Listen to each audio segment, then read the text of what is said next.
Район хуҗалыкларында Урак компаниясе белән бергә фермалар ремонты бара.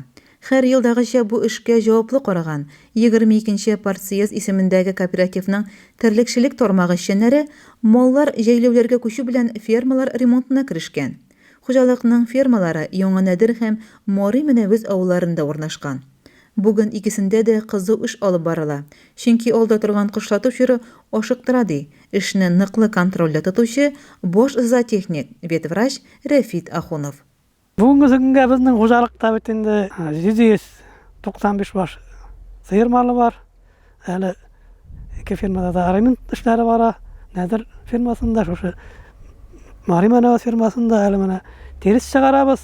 Бүгенге күнгә басуга аннан кері коровникларны дезинфекция эшләп, бүгенге көндә агарту эшләре бара.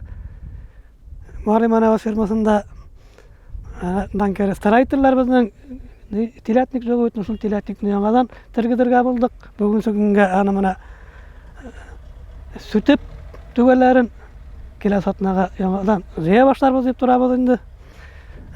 Нәдер фермасында бүгенге көнгә тысыйны ремонтлыйлар. Аннан кері яңа туган базаларга клетка сандырашларга планлаштырабыз.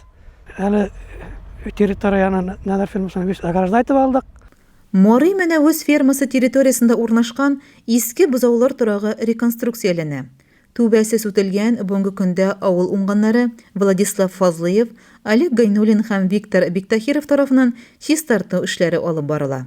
Яңа Нәдер фермасында төзекләндерү эшләре уңган эшчеләргә Илшат Гыйбадуллинга, Рөстәм Нәбиевкә һәм Илфак Габдуллинга ышанып тапшырылган.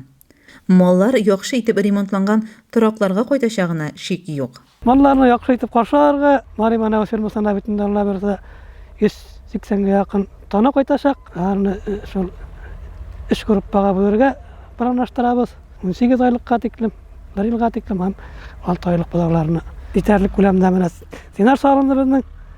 Әле пешән әзерлибез, кукурузыбыз үсеп килә. Мал азыгы итәрлек булыр дип ышанам инде.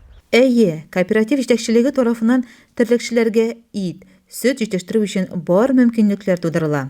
Моңа җавап итеп, тырышып эшлисе генә кала. Айгөл Муллаянова, Илеш телерадиокомпаниясе.